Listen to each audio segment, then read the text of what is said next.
It's Tuesday, September 28th. This is Jaguars Happy Hour. And now, a guy whose likeness will soon grace cryptocurrency everywhere, J.P. Shadrick. I don't think you want any of that. Welcome in. It's Jaguars Happy Hour. My name's J.P. Shadrick. We have a busy 2 hours ahead, in fact, here on Jaguars Radio today. Here on Jaguars Happy Hour, coming up in just a few moments, Jaguars analyst Jeff Lageman joins us. We'll take our final look in the rear view at the Cardinals-Jaguars game in Week 3. It didn't go so well. 31-19 the final. There were some positives, though, to take away in hindsight. But it's on to Cincinnati, as they say, for Thursday Night Football.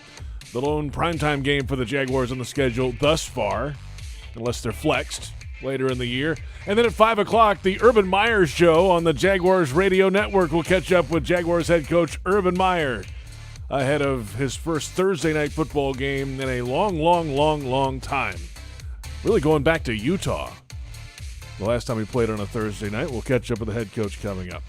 Jeff Lageman in with us now. Here we are. Short week. Yeah. Stay hydrated. I think the one thing you always look at when the NFL schedule comes out is if you do play a Thursday night game, which pretty much all the teams that have struggled in years past end up with a Thursday night game, are you on the road or are you at home? I mean, seriously, that's the first thing I look at because that's a big deal now. Because short weeks, if you look at the numbers that have been in recent NFL history, the road teams struggle on Thursday night, and that's just the way it is. Yeah.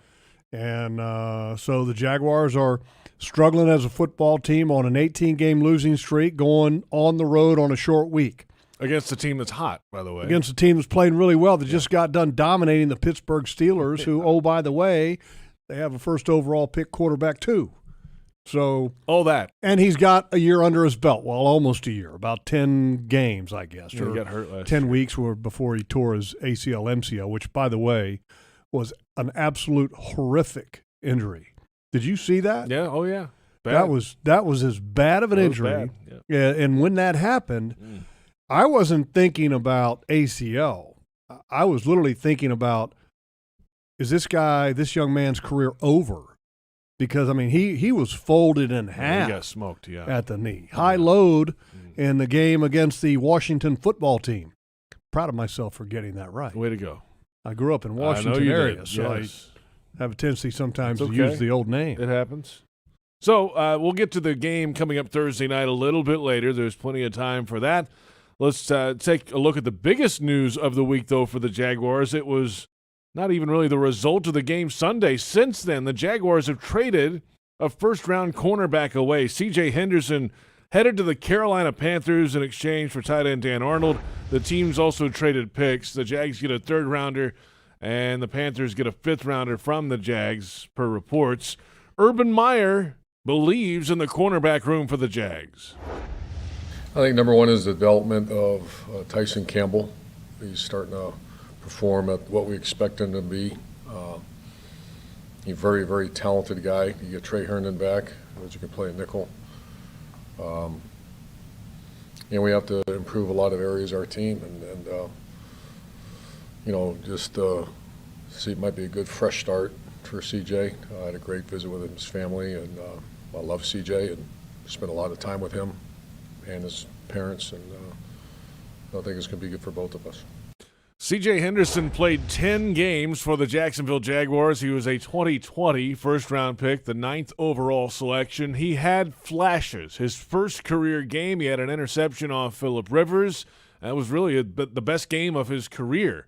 He was banged up a lot last year, missed 8 games. He was on the injury list last week, did not dress out this past week against the Arizona Cardinals, and now he's a member of the Carolina Panthers.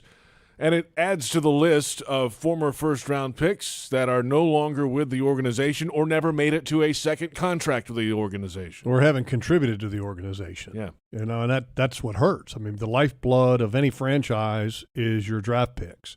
And the higher the pick, the more contribution that you expect and the more longevity of that contribution, and that's not happening. And that's one of the reasons why that this organization is on an 18-game losing streak, and that you have not drafted well, and that you have not been able to get production out of those high-end draft picks. And that's obviously why there was a change made. And I'm disappointed because, first of all, C.J. Henderson has talent.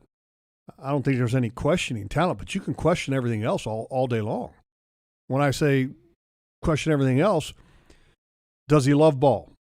Was he committed to this team? Was he committed to his teammates? And everything that I saw from a body language standpoint, the answer to all of those three questions after the initial one, does he have talent? The answer to those other three are no. And I think that the Jaguars did something that they felt that they needed to do. This is not about giving C.J. Henderson a fresh start, because, Urban loves his family. This is about what's best for the franchise and the organization going forward. It's not about the development of Tyson Campbell. This is about what's best for the organization going forward. And if you read between the lines of some of CJ's teammates' comments, you might sit there and go, yeah, boy, they're really upset, aren't they? Mm-hmm. That's right. And look, I wish him the best. And I hope that he does find his love and passion for football again. But he didn't have it here. Well, we'll see. The Carolina Panthers will try to get him going now, and the Jaguars do get a tight end out of the deal, a former undrafted player out of Wisconsin Platteville named Dan Arnold, who has limited time, few different teams. I guess you could call him a journeyman tight end, but he's now part of this Jaguars team, and it's a position group that just continues to roll through names as we've come from training camp now into week 4 of the regular season logs. Tight end room has been a question mark all offseason. Okay, you're trying to help quarterback. A tight end position is kind of like the blanket or the blankie for a young quarterback. If you want to use that name. Was that Linus and Peanuts? Is that the security blanket? That's right. Yeah. He had his blankie. But, you want easy completions for a quarterback. And Patrick Mahomes was, holy cow, was he blessed to have Travis Kelce, early on in his career, who was like the best tight end in football, arguably, when Patrick Mahomes took over for being the quarterback of the Kansas City Chiefs. And, you're still trying to find that. And are you going to find that via a trade at this point? People don't trade away great football players. They trade away good football players to get what they hope is going to be a really good football player. So, is there a chance that this young man Arnold can help out this football team? Sure.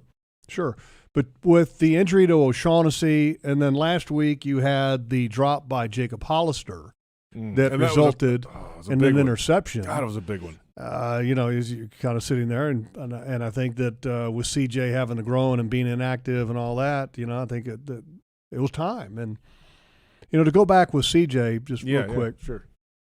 The one thing I think that you always kind of watch when, as an analyst, and having played the game, one of the things that I always watch is how people interact. How teammates interact. Mm-hmm. When, for example, JP, when you have a great point in broadcasting, I'm here to give you a knuckle bump. I appreciate that. Okay, right? Thanks, We're man. knuckle bumping. Yeah, teammates. When you had a really good play by CJ, or if somebody else on the defense had a really nice play, you never saw any kind of interaction. Nobody went over to say, hey, great play, CJ. Oh, yeah, where'd he go? Nothing like that. And it was almost as if he was a guy that nobody knew in a lot of different ways, and which was very different. I can honestly say that I don't know if I've ever experienced any situation like this as a player or as a analyst just watching. It was very odd. Very odd. All this news this week just flashed me back to draft night. Do you remember when he looked like he was totally displeased by being drafted by the Jacksonville Jaguars? Yes. The reaction on the couch. Yes. At his house during COVID with his family around, and it was not jumping up and down for joy. It wasn't. It was just blank, it felt like. It was odd. So it was just like what I've been seeing on the practice field and on the stadium field on game days for a year and 3 games.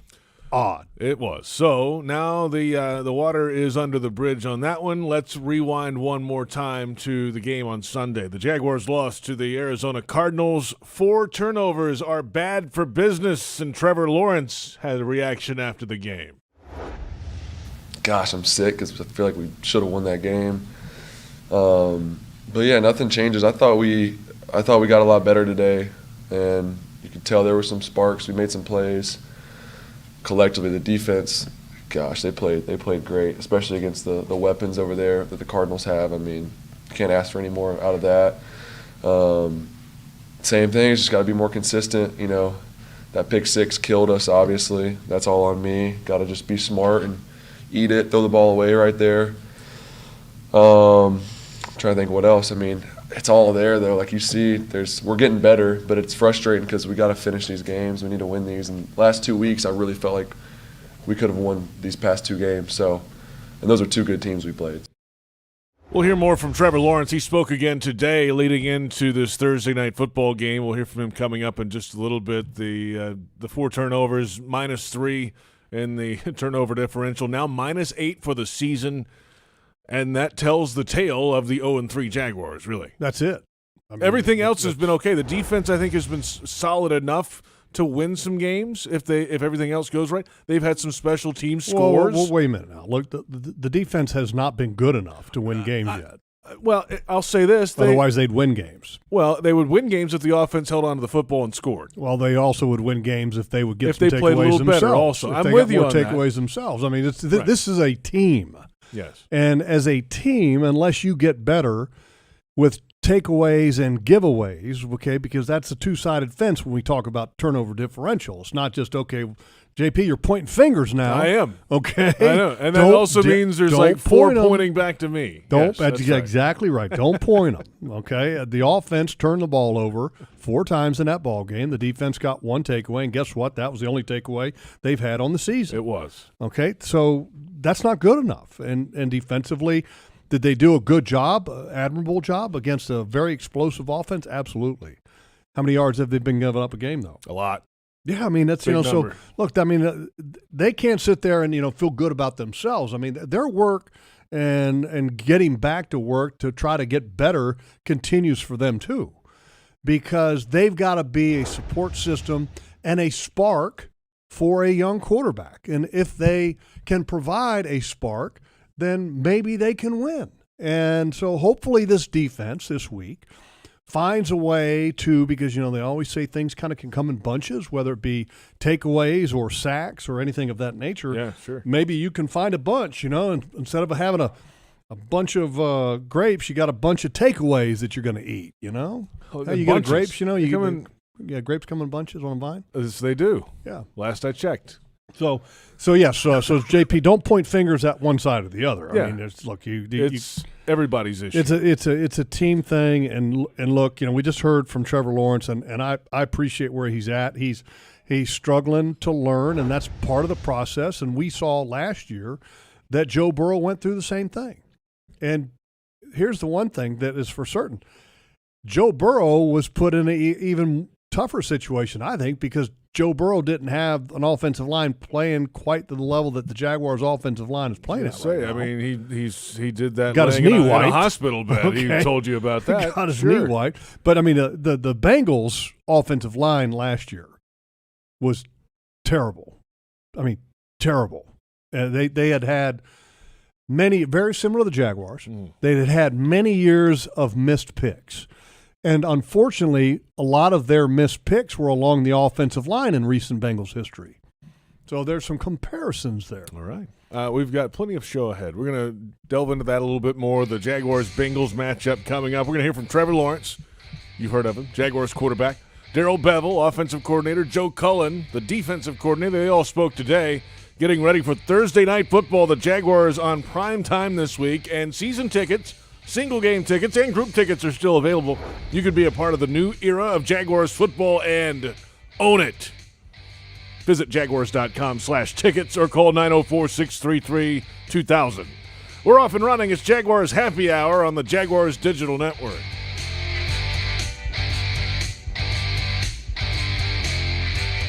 Jaguars Happy Hour is brought to you by Dreamfinders Homes, homes that fit your lifestyle. And by Baptist Health, changing healthcare for good.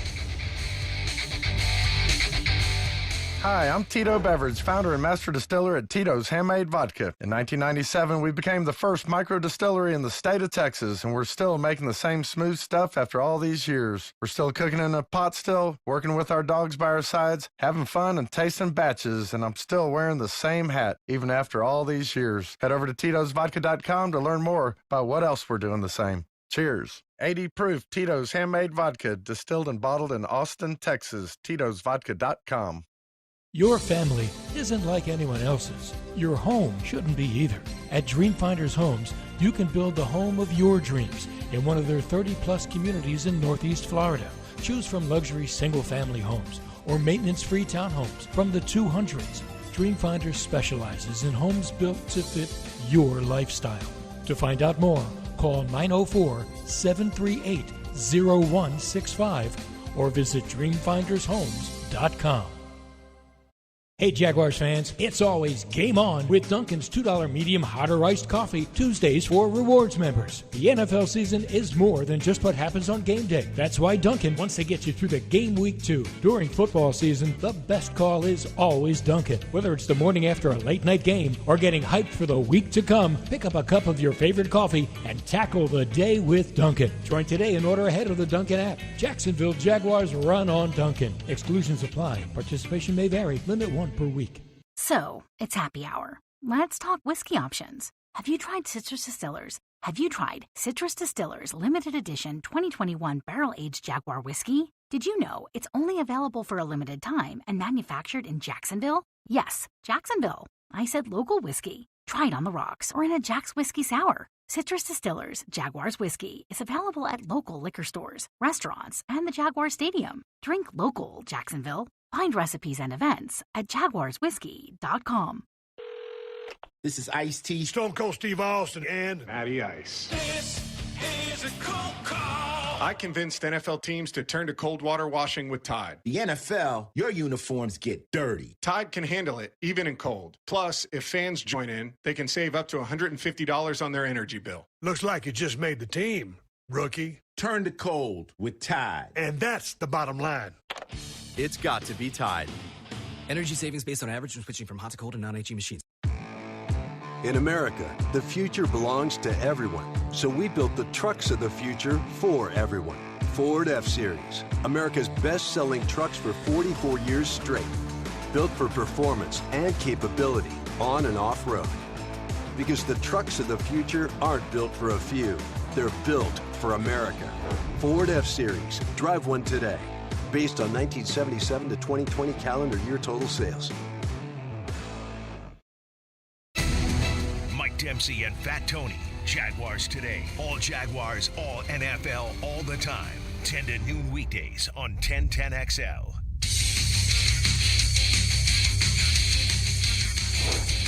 Oh gosh, yeah, it's completely different. It's like you don't even know what day it is because we just played 2 days ago, and usually today's our off day. So just everything's faster, but just getting in as much as you can. Try to do the same things you do in a normal week, just that you can't do them as long as far as preparation, you know. First, second down, third down, red zone, 2 minute, all that stuff. You just have to be a lot more efficient with your time. You can't take forever breaking all those down. So, yeah, it's just faster. You're here a lot longer just because you only have 3 days to get ready instead of usually it's 5 or 6. That's Trevor Lawrence, Jaguars quarterback, speaking today ahead of Thursday Night Football. The Jaguars visit the Cincinnati Bengals at Paul Brown Stadium on the banks of the Ohio River. It's an 8:22 official kickoff time Thursday night. JP Shadrick, Jeff Lageman, it's Jaguars Happy Hour. Thank you for joining us. Joe Fortunato on the audio side, Brent Reber on the video side today on Jaguars.com. Thank you for coming along with us as the Jaguars try to snap this 18-game losing skid, 0-3 for this season. We just heard from Trevor Lawrence. It is a different week. Obviously, everything is been a very different week. I just saw Mad Max go by. Oh, yeah.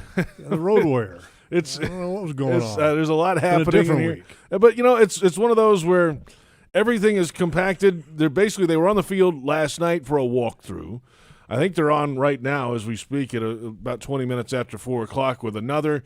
And we'll ask Urban Meyer coming up their schedule. They might sneak one in on Wednesday, too, before the plane ride. I mean, I wouldn't be shocked by that at all.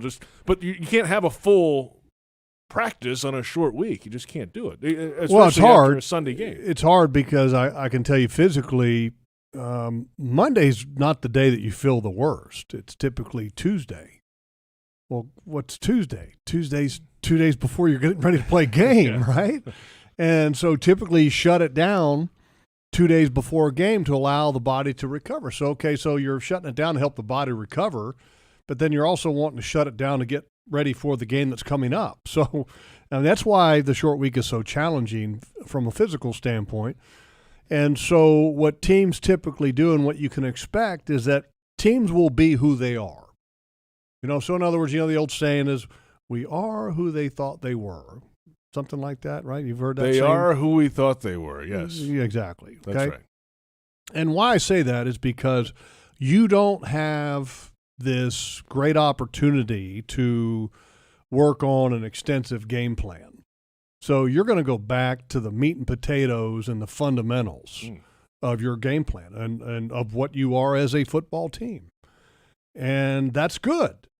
Because typically football is about who is physically better and who can do the fundamentals better. Keep it simple is what you're saying. Yeah, it's the old kiss. Keep it simple, stupid. But these guys aren't stupid. I mean, that's the saying, though. Okay, but the point is that you have to be able to minimize the game plan to allow a team to not have to worry about having mental errors. And so it's a challenging game from that aspect just because of the physical demands being put on the body. It's hard. The one benefit that you have to playing Thursday night, first off, it's national TV, man. Let's go, right? Yeah. I mean, you look, better show it. Sure, everybody's looking at you. You're the only game on that week, and most of the NFL players are always watching Thursday night football. Some of them watch Monday, but Monday night is kind of like a Friday night for the person that works during the course of a regular work week. So guys like to get away and do things on a Monday night that they don't get to do otherwise. And they have Players' Day off on Tuesday. So, exactly. Yeah, so sure. Thursday night, though, it's a work night. So you go to the office, you work hard, come home, eat a good dinner. You know what I want to do? I want to sit on the couch and relax. And guess what? There's a football game on. And so all your peers are watching on Thursday night. That's the beauty of Thursday night football. It's an opportunity to show your wares in front of all your peers. And a lot of guys love that opportunity, that they rise their level of play when the lights get brighter. Well, the lights are brighter on Thursday night. They're brightest on Sunday night now. Uh-huh. They're very bright on Monday, brighter than Thursday night, but Thursday night is where it's at from a peer perspective. We heard from the Jaguars offensive and defensive coordinators today, and Darrell Bevell, the Jaguars offensive coordinator, has a new player to work with. It's a tight end group that's been pretty much constant change throughout the preseason and now into week 4 of the regular season. I mean, that's the NFL. I mean, you got guys go down, next guy comes in, another guy comes in. So it's our job to get him up to speed as fast as we can. Unfortunately, it's a short week, so he got here, last night. So we've already started. He's in there now, getting as much information as he can, and we'll just have to find out, what he's going to be able to get to, what kind of carryover that he might have with some of the things we do in the offense, and be able to correlate it for him so he can go out and play fast. That's always the thing, you pour it all into him, and you just got to make sure that they're not thinking while they're out there, because when you start to think, you start to slow down. It's one of the great adjustments that Urban Meyer's talked about over the weeks is, a guy shows up and then 2 days later he's wearing your uniform in a game, and that's basically going to be the situation for Dan Arnold, the tight end here, joining after this trade coming in. Welcome to the NFL. Yeah, shake his hand in the morning meal and then call a play for him in the evening. That's the way it is. I mean, you're not dealing with a collegiate roster of what's in college football now anyway. How many guys are in college football on a team? 90? Yeah, at least. And then you can travel less than that. But yeah, it's a lot of guys. Yeah, it's a lot. It's a lot of guys. So when you go to backup, you're going to a guy that's been training in your system for quite some time and knows it. You don't have to, oh my gosh, we've got to get him up to speed. Trying to get somebody up to speed on an offensive game plan essentially in a couple days, well, it's a lot to ask. I don't know what Dan Arnold would be able to handle. I mean, that's a lot, especially if you have any kind of adjustments that are going to be made on the field. Yeah. But the one thing, as I pointed out earlier, the game plans on Thursday night are not extensive. That's right. But the terminology and everything else is probably completely different than where he was at in Carolina under Matt Rule. So that's going to be a challenge. But, I've seen teams get players ready in 1 week, and then they just have maybe a handful of plays that they can do. So they give them, okay, here's 5 plays, JP. Learn those 5 plays, and you're going to be on the field for those 5 plays, and that's all we're going to need you to do besides play special teams, because we're going to expect you to play on special teams because that's not anything that's difficult. You run and react and tackle, basically, right. On a lot of those teams. The hard part is remember people's names. Hey, can you imagine? I mean, you get traded. First of all, he was a free agent, right? He just got signed in free agency by the deal. Carolina Panthers. Yep. Mm-hmm. So here you are as a free agent, and you go, I get to go where I want to go. I want to go to Carolina. And you're Carolina, and your team's undefeated, and then hey, Dan, can you come to my office? Bring your playbook.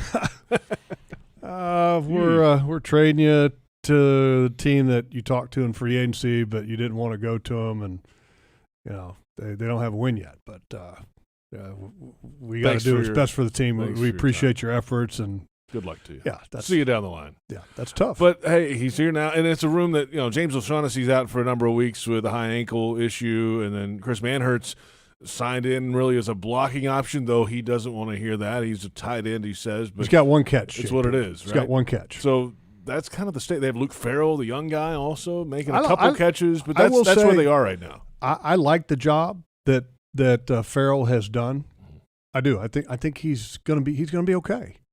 Do I think he can be a frontline guy? I don't know. I mean, maybe.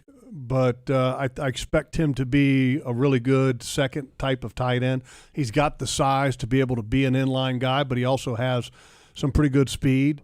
But he's just young.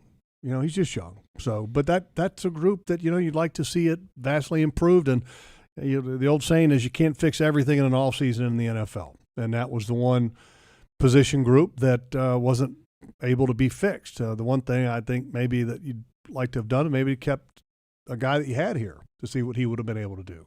You ended up trading Josh Oliver to the Ravens for a low round pick, and he was hurt for you for a couple years. So do you have any regrets for that? I mean, I probably not. I mean, otherwise they wouldn't have done it. Yeah, but too late now. But I mean, that's it's kind of past history. But nonetheless, it's a position group that you need to get better.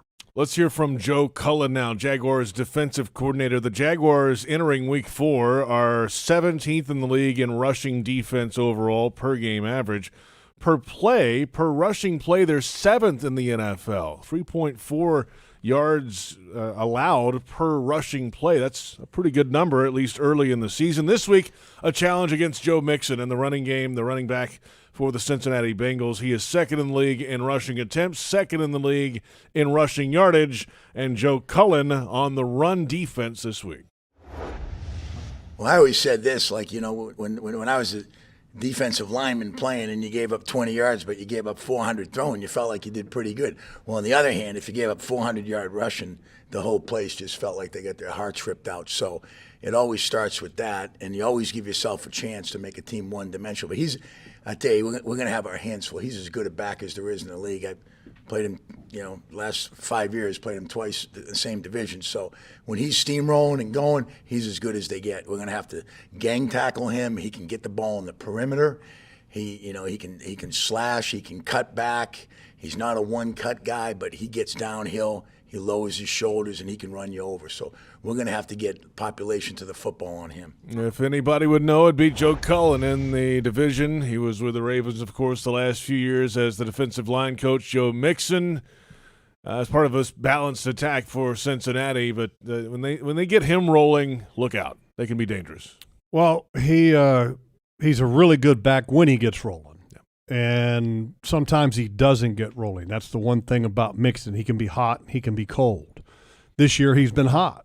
He's the second leading rusher in the National Football League this year with 286 yards. So he has been a dominant force, and he's got an offensive line that they have put a lot of time and resources in. They have a first-round draft pick from a few years ago at left tackle, JP, that you know, and Jonah Williams, who I thought was going to be an NFL guard because he's kind of short-armed. And then the right tackle, they went out and signed Riley Reif in free agency, got some free agent guys at guard, all to block for Joe Mixon and to help a young quarterback. But Joe Mixon is a very good player. When he gets hot, look out, man. You know, last year against the Jaguars, he didn't get hot early on in that ball game. And if you can keep him from getting hot, the better chance you have of success. But let me go back to, you were talking about all these great stats that the Jaguars defense has as far as like yards per play against the run and all that, which is positive. Sure. I mean, that's positive. But the reality is that you are near the bottom of the league in points allowed per game, which is due in large part to what your offense has been doing, which is turning the ball over. And also it's partly your responsibility that you haven't been getting any takeaways. And when you look at your yards allowed, you're in the bottom 3 of the league, you know? So, I mean, there's a lot of room for improvement for this defense, even though we felt like against the Cardinals, when I say we, I think us, you know, and in the broadcast, you know, what we all do to pregame, we felt pretty good that they gave them a chance, but it wasn't good enough. And so they've got to get better. We've got plenty ahead on Jaguars Happy Hour. We'll come back with a closer look at Joe Burrow versus Trevor Lawrence. Thursday Night Football coming up. At 5 o'clock, it's the Urban Meyer Show on the Jaguars Radio Network. We'll catch up with the Jaguars head coach ahead of his Thursday Night Football debut in the National Football League. Check out the official Jaguars Podcast Network. It's a free subscription on Apple, iTunes, Spotify, or wherever you download your podcasts. Leave us a comment and a 5-star rating. And this is Jaguars Happy Hour on the Jaguars Digital Network.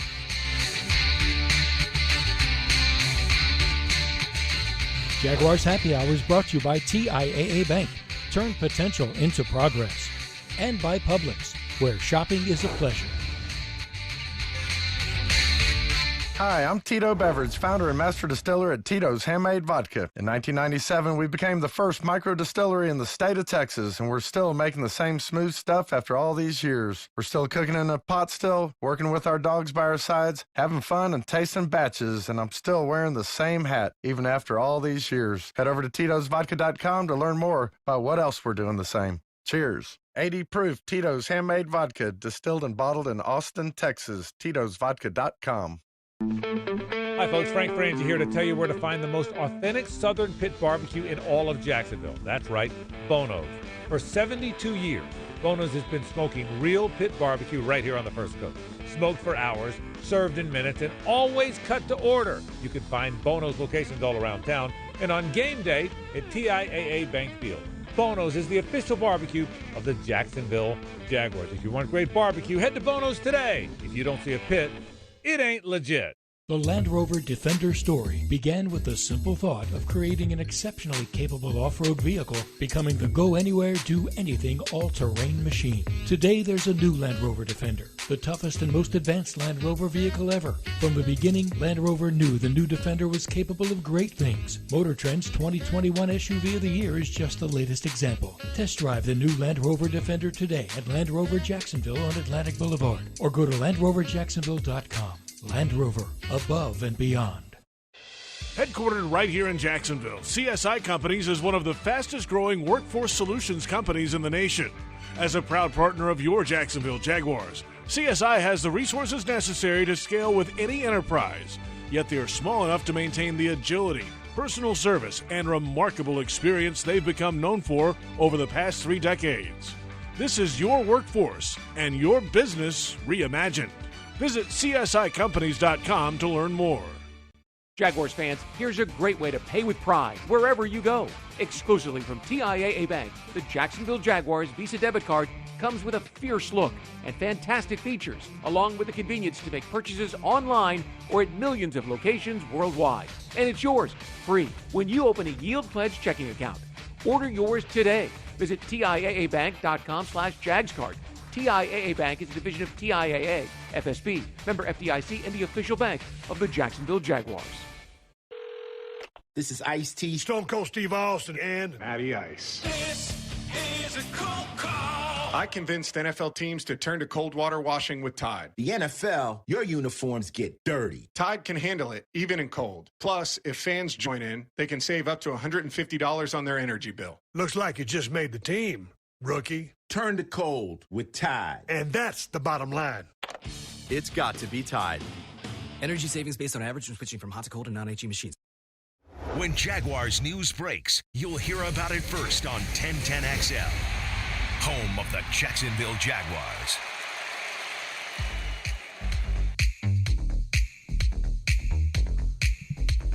Welcome back. It's Jaguars Happy Hour. JP Shadrick with Jeff Lageman. The Jaguars and the Cincinnati Bengals coming up Thursday Night Football. 8:22 the kickoff time from Paul Brown Stadium in Cincinnati, with a nice view of the Ohio River and Kentucky right across the border there, and right in downtown of the Queen City. We'll look forward to that matchup on Thursday night, and a battle logs of the last two number one overall pick quarterbacks, Joe Burrow and Trevor Lawrence. And we'll ask Urban Meyer, I'm sure, in a little bit about Burrow. He recruited him to go to Ohio State, got him in there, and he had to kind of sit behind some guys. He got hurt towards the end, and then didn't have an opportunity to really play much in Columbus. So I think Urban Meyer made a mistake. Well, I don't know. They did pretty well with the other guys they had there, by the way. No, they did. They did. I'm saying that because, if you look at where these two quarterbacks that were involved when Urban Meyer was at Ohio State, as far as where they are now or where they ended up, I mean, Joe Burrow was the better player. He ended up at the very end at but LSU. Maybe at that moment, sure, maybe he was not. I think he had to develop a bit more. Trevor was ready to roll right away at Clemson, right, and was a freshman superstar. Incredibly rare. Right, he wins a championship as a freshman in the national title game, and then it took Burrow a little longer. I can tell you this: watching Joe Burrow, his last year at LSU 2019 when he won the Heisman and was the national championship team. It was incredible. He was unbelievable. It was a pinball machine, man. They were putting up lights and points in every game. Jamar Chase had, who, by the way, he's got, with him in Cincinnati now, who was a first-round pick, and everybody was going, oh, he can't catch the ball in the preseason. Well, he's catching the ball pretty well right now. He's one of the best receivers in the league, and he's got 220 yards receiving. Last week he had 2 touchdown catches. And where are they using him primarily? Is he outside? They'll use him anywhere. Okay, because he lined up in the slot a lot at LSU because he could outmatch those guys. He is so talented. And we were talking about Jamar Chase. Okay, what overall pick was he? Like top 10, right? High, yeah. I don't remember exactly what overall pick he was, but he was unbelievable. He wears number 1, by the way. You know what his nickname is in Cincinnati? Uno. Like the game. It was number 1, Uno. I've heard of the game. 5th overall pick. Okay, 5th overall pick. The numbers that he had the last year that Joe Burrow was with him, because he opted out in 2020. Jamar Chase did not play football in 2020. Correct. But in 2019, here's his numbers. 84 catches, 1,780 yards. Take a guess how many touchdowns. It was like... it was ridiculous. 20 something, yeah. It was a lot. 20? Right. Are you kidding me? Incredible. I mean, that's ridiculous. I mean, ridiculous. And so those two. Now, remember, Burrow threw like 60 or something. I mean, it was unbelievable. And in 19. Just on the because there was a huge debate this year in the draft.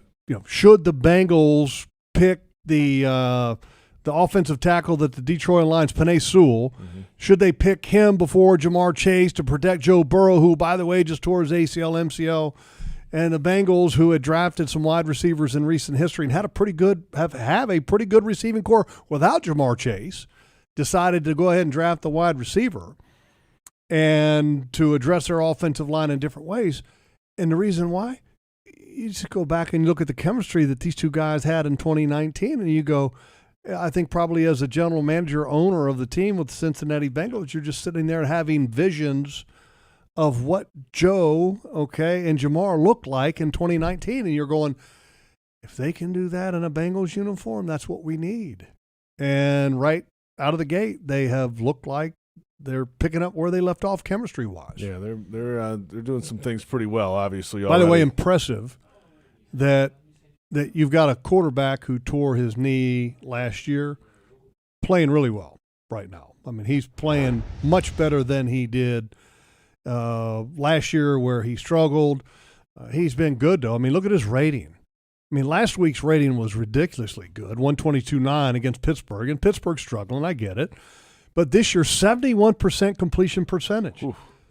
I mean, that's fantastic. I mean, compare that to Trevor Lawrence, 54.2. I mean, that's a significant difference. And I don't remember exactly what Joe Burrow's numbers were last year. I'll look it up here in a minute. But comparatively speaking, I can tell you this. He is dramatically better this year, and he's still not even a year completely removed from an ACL reconstruction, which is, I mean, that's no joke now.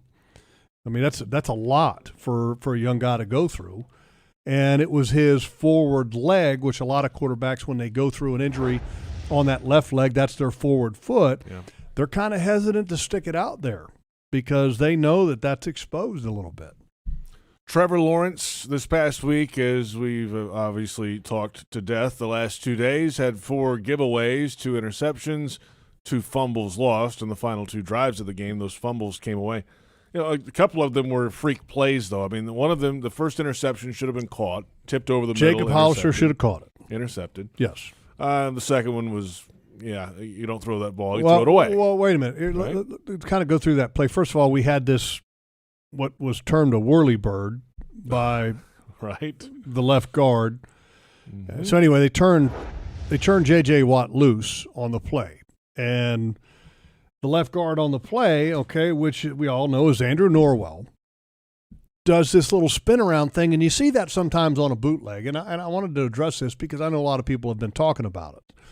Some people have been saying, well, I've never heard of a whirlybird. Well, it's just a term, and it's like any formal technique or anything, Sometimes on a bootleg, you'll see an offensive lineman block into a zone and then turn and peel back to protect like somebody that might be like a blitzing corner off the outside or the nickel back. Basically peel back and to go peel get back. Him. Yeah. But in order for one of the offensive linemen to do that, the other offensive linemen next to him need to make sure that they're squeezing down to close that gap that he's vacating. Toward the center. Exactly. Yeah. So on that play, was that Will Richardson that didn't do that, or was Norwell supposed to stay in there? I don't know the answer. Well, I mean, Daryl Bevel, the offensive coordinator, said today, no, that was the right play. He was right to go whirlybird. And do that. Well, that's what I'm saying. Somebody's got to replace him. That's right. So if you go whirlybird, then you got to have a. By default, I would guess that the left tackle was incorrect. Somebody's got to be in the bird's nest. I don't know, whatever we're going to call it. Yes. But here's the thing. If he's got the time, DJ Chark's wide open. Buda Baker bites up. It's an easy touchdown. And where the mistake that Trevor made, first of all, you had a mistake in the protection, and then you had a mistake by Trevor. So you had 2 mistakes. One mistake leads to another mistake because all of a sudden the pressure now in Trevor's face makes him make a bad decision and trying to force it underneath, which it wasn't there. And Byron Murphy Jr. read it perfectly and jumps it, pick 6, going the other way, when Trevor should have ate it or threw it away. But it should have been a touchdown. If everything was done correctly up front, Trevor has the time to see that DJ's wide open because he is the primary. He's the primary guy. That would have been a touchdown. The other 2 fumbles, one of the first of the fumbles, the running back comes over trying to protect and hits his arm, fumble. That's a kind of a freak play as well. And then the end of the game lasts when it's what it is. So with no time left. Yeah, that's good. That's a good defensive play. That's the way it is. Yeah. And then now with Lawrence, they worked him in the run game a little bit more. Read option was part of the game plan last week. Yeah, I'm kind of nervous about that, JP. Are you? Yeah, I am. We had I think 6 rushes in the ball game. He did. Numbers were good. Okay, that's great.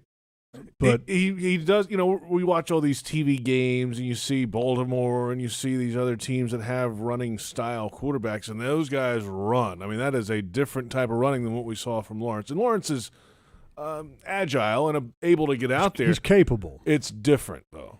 Yeah, he's not He's not Lamar Jackson. Right. I mean, who is? Exactly. He's not Josh Allen. I mean, he's not even that. Because Josh is. Well, Josh is faster. Yeah. I think Josh is faster than Trevor Lawrence. I think he is. The way he plays it, he's faster. And then, for the most part, the guys that do that really have a good idea of when to get down. Like Kyler slides, like he played baseball. He knows how to slide, get down, get out of the way, avoid, right? That makes sense. Same for the most part with Lamar Jackson. I think Kyler Murray does a really good job at making sure that he is minimizing the amount of contact or blows that he takes. Well, we need number 16 wearing teal to figure that out also. Yeah, that's what makes me nervous. That's what I'm talking about. Right. That one scramble that he's going up the field and you're and JP, I was in the radio booth and I'm going, oh, kind of had that thing, you're like, don't get down, because you don't want them to get, this big time shot. Because look, these are guys that get paid to hit you, man. And once you leave, you tuck it, you cross that line of scrimmage. If you keep going in your head first, you're a runner. They can smack you. Yep. And, the hit that he took going out of bounds, which, look, the defender was totally in his right. Good, clean play. And he gets hit. And, but I get nervous when you have a starting quarterback that does that. And look, I don't want a quarterback who's like Peyton Manning. Okay. That like lays down if there's a defender coming. Peyton used to do that. And it's an interception. Peyton's like running the other way. Staying away. Right. I don't want a quarterback that's like that, but I also don't want to see a quarterback that puts himself out there too much. You know what I mean? I know exactly. I think there's a happy median. I don't want to say happy median. There's a happy place, that I hope he finds. It's the first week they've tried any of that stuff, so as it goes, I think it'll probably still be part of the plan. Sure, but just don't make it too much. If you're looking for the MVP of the truck game, then look no further than Ford F-150, loaded with impressive capability and designed to dominate work, play, and everything in between. This truck makes tough look easy. No wonder it's the official truck of the NFL and proud partner of your Jacksonville Jaguars. A look around the AFC South, the injury report, that's all coming up. And then at 5 o'clock, it's the Urban Meyer Show on the Jaguars Radio Network. We'll hear from the Jaguars head coach ahead of Thursday Night Football. The Jags and the Bengals coming up at Paul Brown Stadium in Cincinnati this Thursday evening. And it's Jaguars Happy Hour on the Jaguars Digital Network.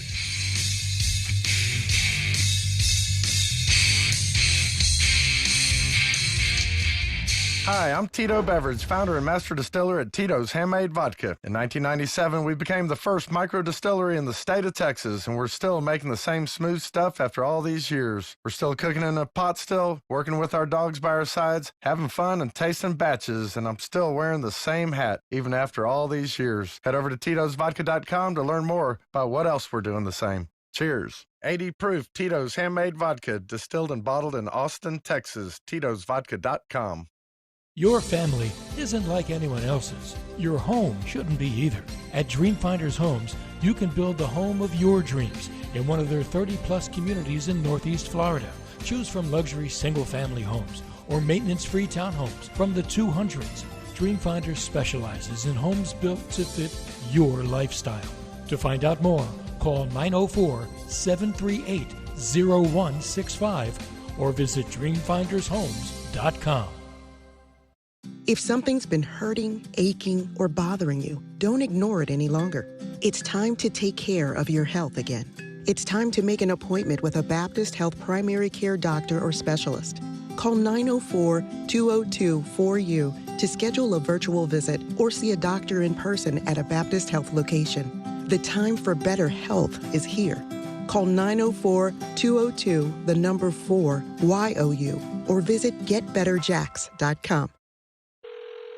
This is Ice-T, Stone Cold Steve Austin, and Matty Ice. This is a cold call. I convinced NFL teams to turn to cold water washing with Tide. The NFL, your uniforms get dirty. Tide can handle it, even in cold. Plus, if fans join in, they can save up to $150 on their energy bill. Looks like you just made the team, rookie. Turn to cold with Tide. And that's the bottom line.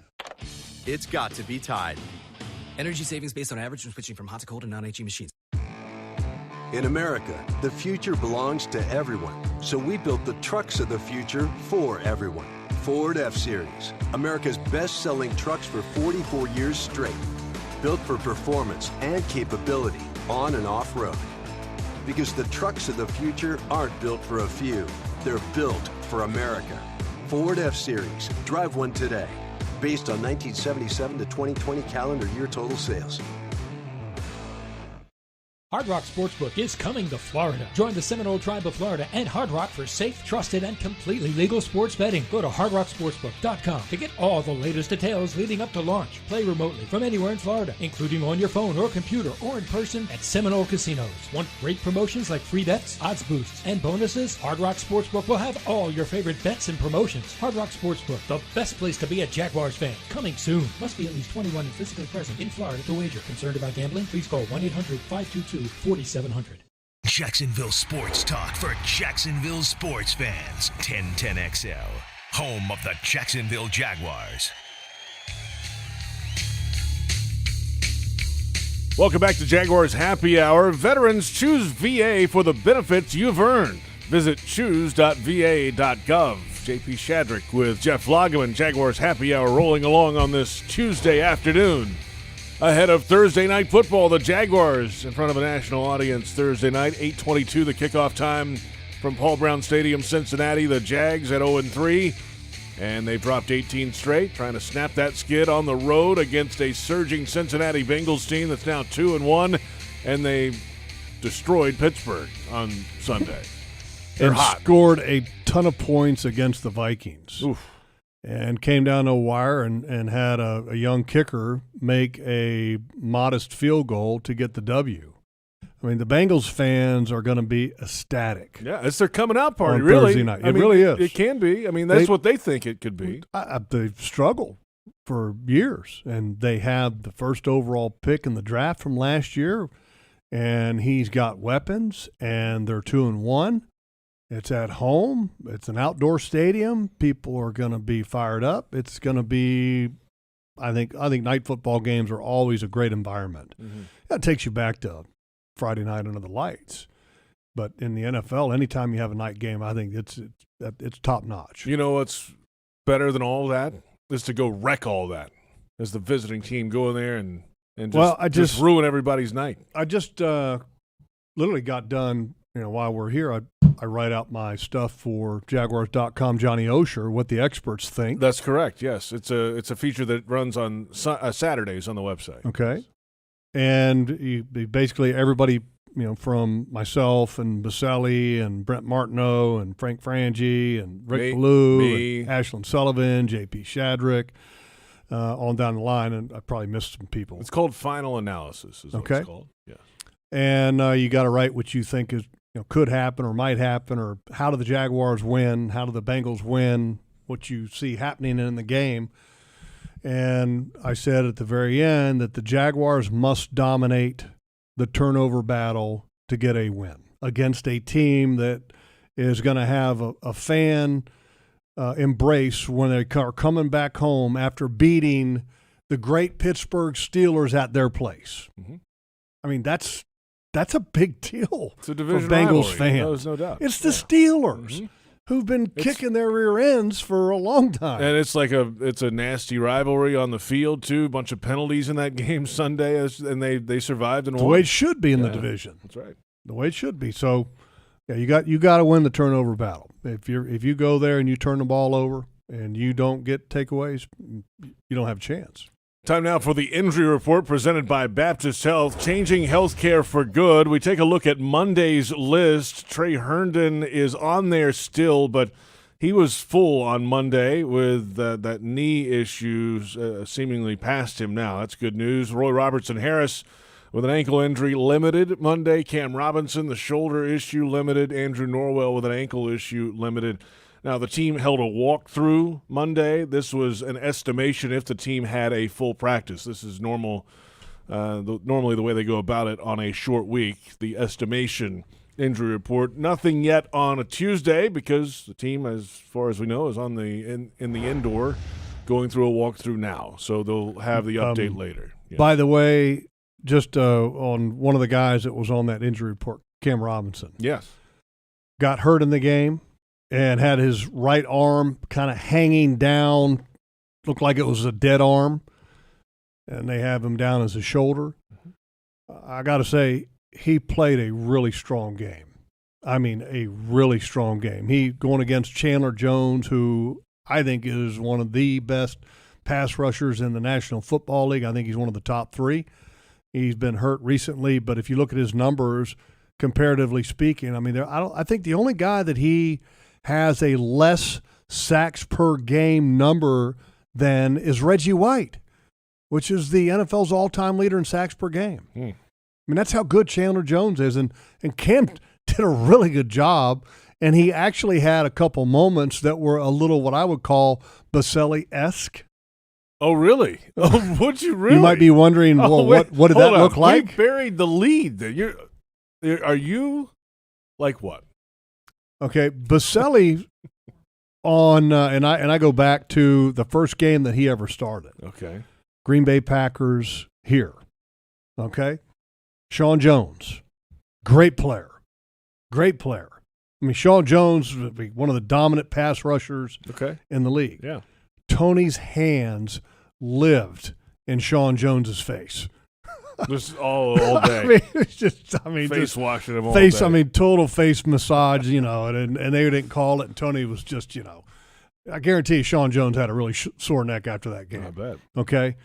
Cam didn't hit him up into the face mask, but he was getting him up around the neck and was popping him back. And he got a couple, like literally inside arm posts, like he would put his hands out in pass protection, and then he would follow up with a right-hand jam, which was the inside arm against Chandler Jones, and he was rocking him.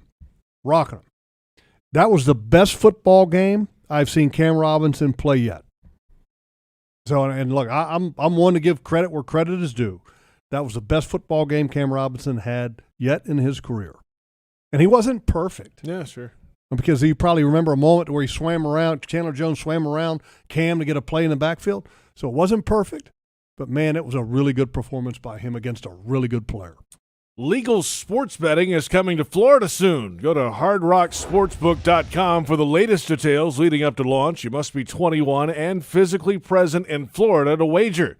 Concerned about gambling? Please call 1-800-522-4700. Let's take a look around the AFC South, and we take a look at the standings in the division through week number 3.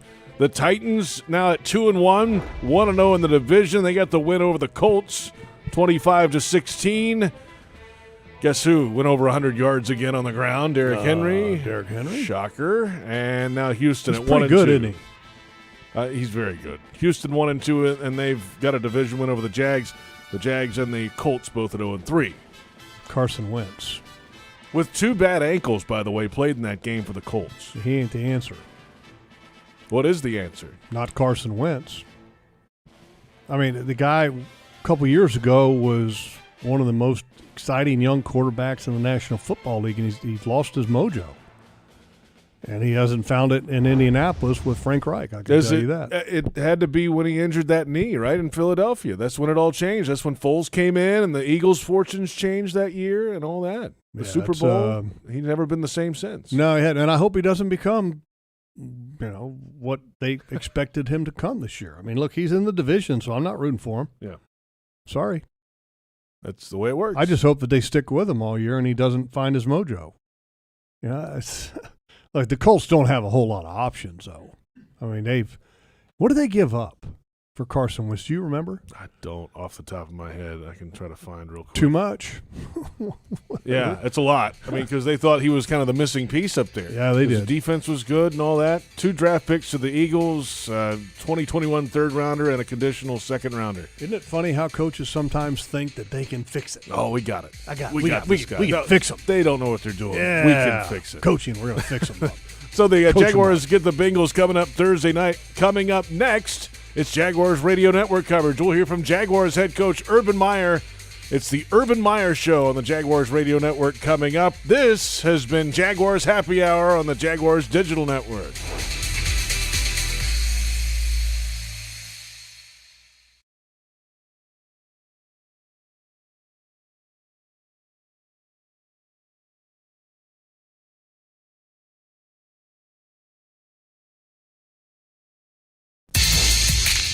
Own this thing.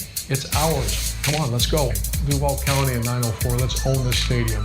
Make it ours. Welcome to the Urban Meyer Show. Urban Meyer Show. Former Jaguar Jeff Lageman and JP Shadrick discuss the latest Jaguars news with the head coach. The Urban Meyer Show starts right now. And welcome into the Urban Meyer Show, presented by the Florida Department of Highway Safety and Motor Vehicles. JP Shadrick, Jeff Lageman, and Jaguars head coach Urban Meyer. A short week. Boy, this is a whirlwind, I'm sure, after the Sunday game, and then right back to work, Coach, to get ready for Thursday night football. The schedule has to be condensed this week. Yeah, I talked to a lot of our players. I've never done Sunday, Thursday. I've done Saturday, Thursday, and that's tough enough. And our guys had a hot day, a tough game, and they played hard in that game. And we got to get their legs back, got to get them healthy ready for this one. Yeah, there's probably not a whole lot you can do, Urban, from a game plan standpoint, is there? Because most coaches kind of take the philosophy, hey, look, let's just be who we are and try to play fast on a Thursday night. Well, you look at what you've done and how does it fit in the defense you're getting ready to play. That's offensively, and then defensively the same. You know, what calls do you already have? If you're certainly not going to put a lot of new stuff in a game like this, because that's not fair to the players. So offensive football, a lot of times you practice a lot of things that don't get called, just the situational piece of the game. The Cardinals came out and played a much different defense on third down than they showed in the past. So there's some things we still have that we had not used that Trevor and the receivers, et cetera, have practiced. We'll dig deep into this Thursday night football game coming up in just a little bit, Coach. Let's touch back on the last game. The end of that third quarter is where that game against the Cardinals really turned. A 9-point lead, and then it goes quickly. 7 scrimmage snaps later, it's a 5-point deficit. Unfortunately, that's where this thing turned. What were some of the reasons behind that, the final few minutes of that third quarter? Well, the third quarter was ours. You know, it was just a dominant performance really by the offensive line and running backs. I think it was an 8-play drive, ran the ball every time. The backs were jump cutting to get their pads parallel to the line of scrimmage and running hard. And the offensive line, Cam Robinson's playing at a very high level right now, and as well as our center and Linder. And, they had number 55 and they had J.J. Watt. J.J. Watt was forced the entire game, but really Chandler Jones, who had 4 sacks, I believe, against Tennessee, and just a dominant pass rusher. Cam really did a nice job against him and protected our quarterback. And it was a knockout punch. It's something that I want to be aggressive. The knockout punch was going to be a flea flicker, and I don't want to relive it for. By the way, our Jaguar fans were fantastic that week. I want to talk about that afterwards, but. We had a little pressure. DJ Shark was behind the defense, and you want to like to have back. Well, and Urban, you talk about Cam Robinson. I think, and I've seen every game that Cam's ever played. I thought it was his best game as a professional. Chandler Jones is a marvelous football player, and I think certainly a freakish athlete with over 100 career sacks, and his performance was outstanding. And when you talk about the fans, it really got going there in the second quarter when your offense was able to put a drive together. Trevor was 6 of 6 on the drive. You go down, you hit a touchdown, and then all of a sudden you have the big return right before the half. And I mean, things just exploded in the stadium, and it was awesome.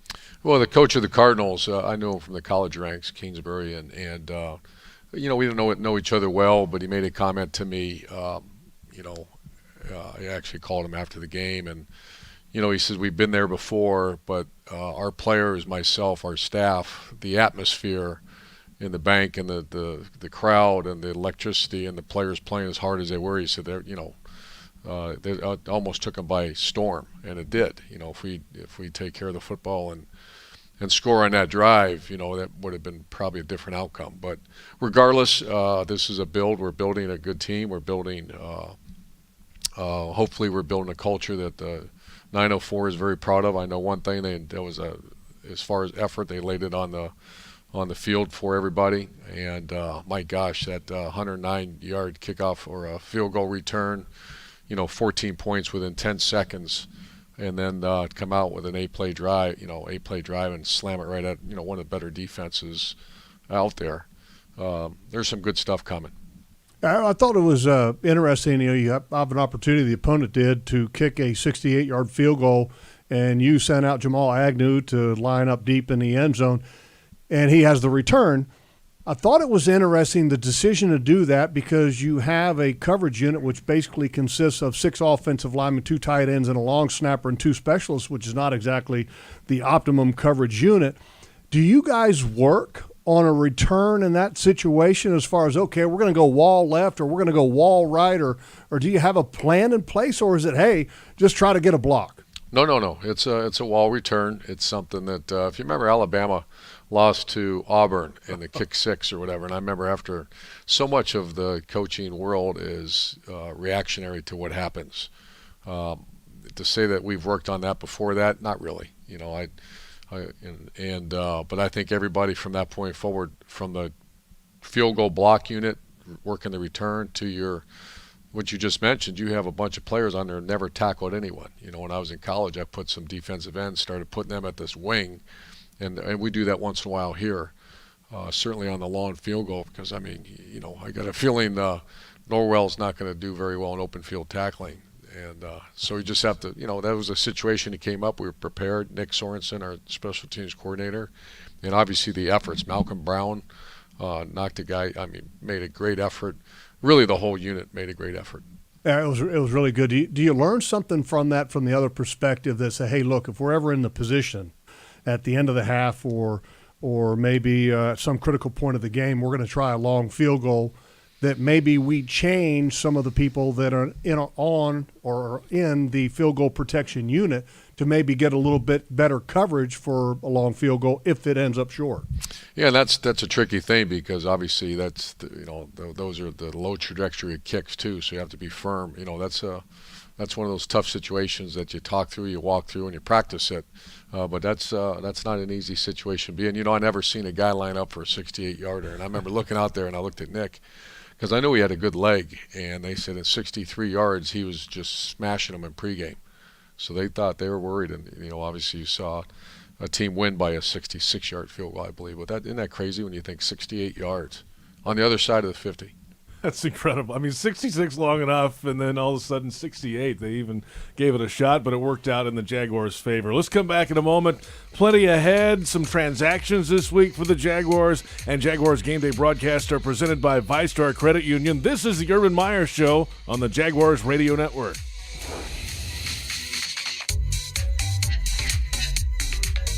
Jaguars fans, here's a great way to pay with pride wherever you go.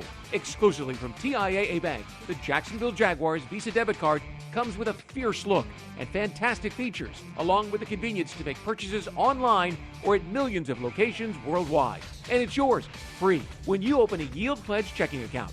Order yours today. Visit TIAABank.com/JagsCard.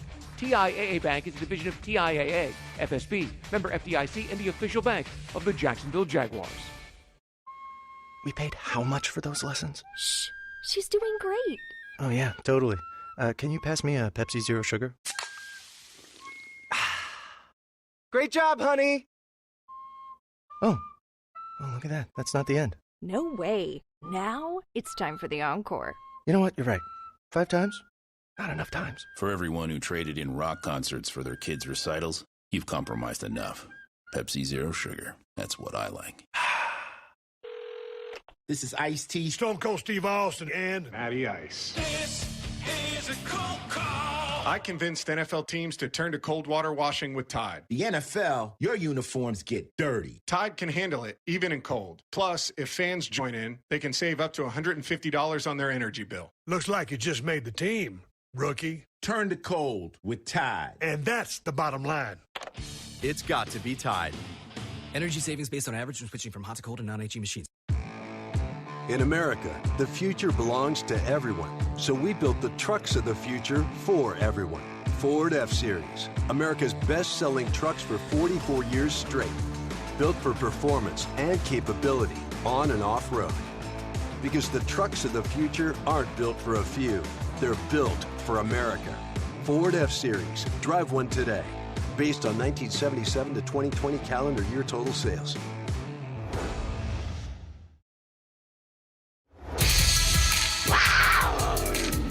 Welcome back. The Urban Meyer Show continues along the Jaguars Radio Network. Welcome back, JP Shadrick, Jeff Lageman, and Jaguars head coach Urban Meyer ahead of Thursday night football. The Jags and the Cincinnati Bengals coming up at 8:22 official kickoff time at Paul Brown Stadium Thursday evening. Coach, a big trade this week. C.J. Henderson headed to the Panthers. The tight end Dan Arnold coming to the Jaguars. A trade of draft picks in there as well. Why now for the trade of Henderson, and what do you get in the new tight end?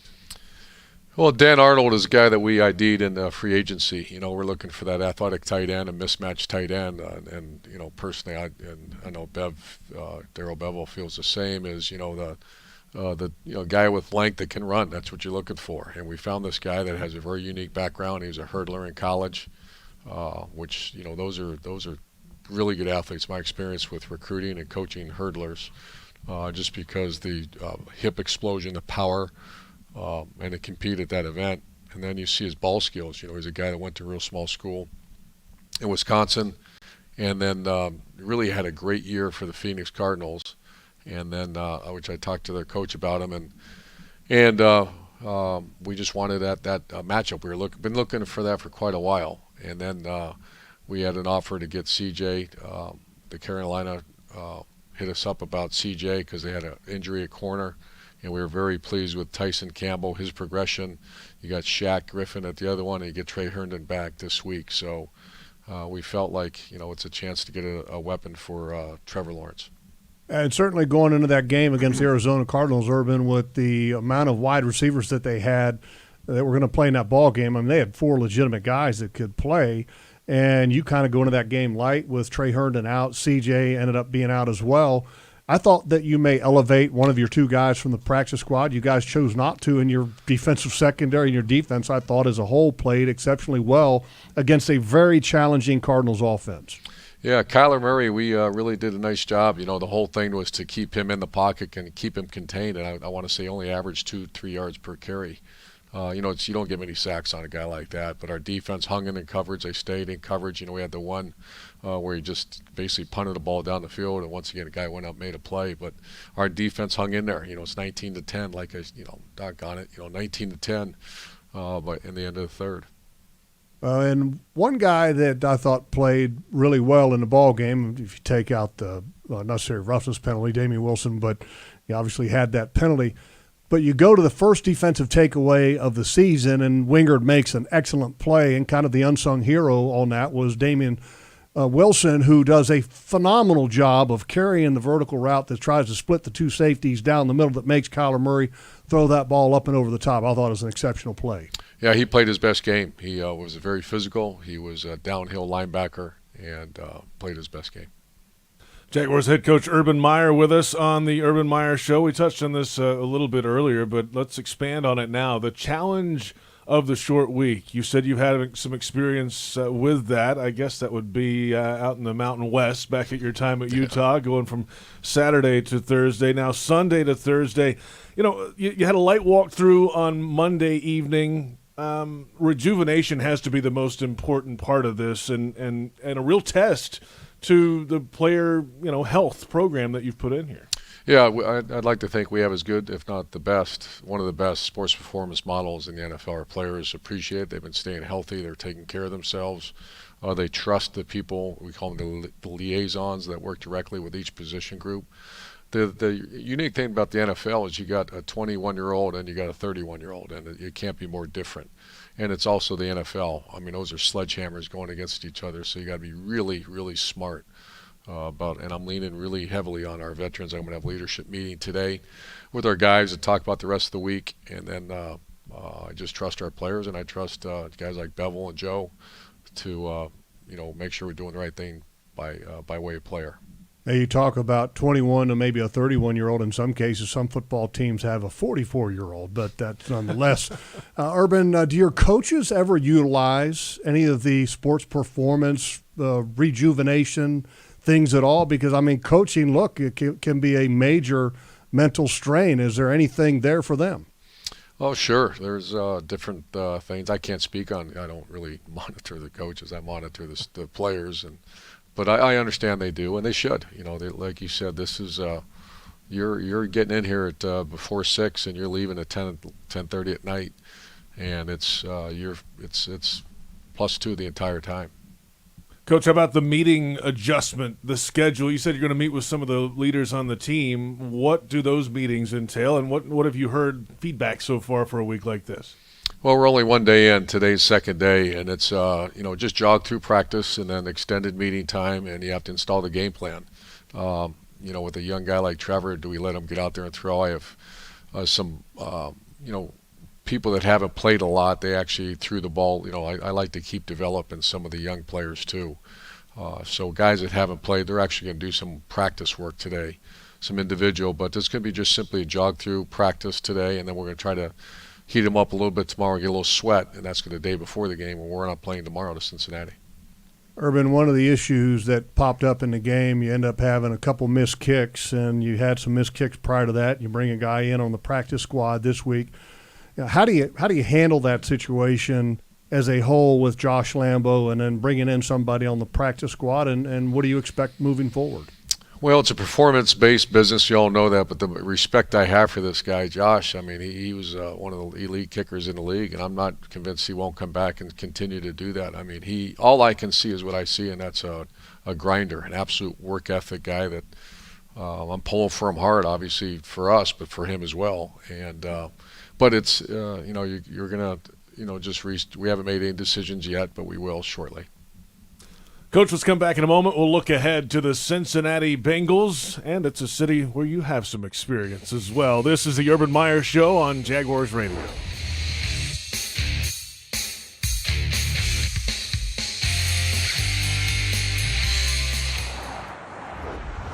On the road, there's a thin line between safety and tragedy. Don't cross it. Give law enforcement, first responders, and service professionals the space to safely do their jobs. When you see flashing lights, move over a lane or slow down 20 miles per hour below the posted speed limit. See lights? Move over, Florida. Brought to you by the Florida Department of Highway Safety and Motor Vehicles and the Florida Highway Patrol. Scrubbing soon to a location near you. You know and love the Scrubble Stars at the Town Center, Fleming Island, and Atlantic Beach. Now get ready for 4 new locations scrubbing soon this year, featuring Kernan, San Jose, Racetrack Road, and Oakleaf. Give your car the glitz and glam it deserves at the best car wash in town with free car prep, vacuums, window cleaner, and more. You can also catch us at every Jags home game and cool down at the Scrubby's Misting Arch. Drive in to see us now and in the future at our Scrubbing Soon locations. Scrubbles, trust the bow tie. You'll know quality once you arrive. This is Ice-T, Stone Cold Steve Austin, and Matty Ice. This is a cold call. I convinced NFL teams to turn to cold water washing with Tide. The NFL, your uniforms get dirty. Tide can handle it, even in cold. Plus, if fans join in, they can save up to $150 on their energy bill. Looks like you just made the team, rookie. Turn to cold with Tide. And that's the bottom line. It's got to be Tide. Energy savings based on average when switching from hot to cold and non-HE machines. Hard Rock Sportsbook is coming to Florida. Join the Seminole Tribe of Florida and Hard Rock for safe, trusted, and completely legal sports betting. Go to hardrocksportsbook.com to get all the latest details leading up to launch. Play remotely from anywhere in Florida, including on your phone or computer or in person at Seminole Casinos. Want great promotions like free bets, odds boosts, and bonuses? Hard Rock Sportsbook will have all your favorite bets and promotions. Hard Rock Sportsbook, the best place to be a Jaguars fan. Coming soon. Must be at least 21 and physically present in Florida to wager. Concerned about gambling? Please call 1-800-522-4700.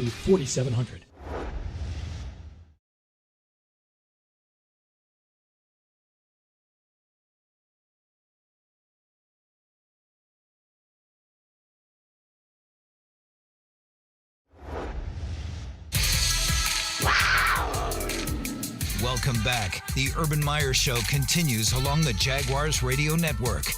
Welcome back to the Urban Meyer Show, rolling along. JP Shadrick with Jeff Lageman and head coach Urban Meyer ahead of Thursday night football, the Jaguars and the Cincinnati Bengals. It's a city you know well, Urban. Of course, you spent your college years in Cincinnati, not that long ago, right? I mean, just a few years back. Take us to your best Cincinnati memory, maybe back in those days even. Well, it's fairly easy for me. It was the Big Red Machine. You know, I grew up a Cincinnati Reds fan, a baseball fan, ironically a Bengals fan too. First 5 years of my life we lived in Cincinnati, right outside Cincinnati, and a lot of time we consider that home. I consider Cleveland and Cincinnati home. So, you know, I finally got to meet Pete Rose and Perez and Concepcion and all those guys, and just was a huge Big Reds fan. And Urban, one of the great memories that I have of Cincinnati, I was fortunate enough to be able to be coached by Bruce Coslett, who was a former Bengal himself, and Chip Myers was a longtime coach for the Cincinnati Bengals. I got my first start at defensive end from Anthony Munoz, and Ken Anderson was a coach on staffs that I have played on. So, I mean, a lot of great memories. And the Bengals had some pretty good football teams back in your era. You know, that was my first job offer in the NFL. I was at Notre Dame, and I got a phone call one night from Bruce Coslett, and said, we'd like to bring you in and hire you as a receiver coach.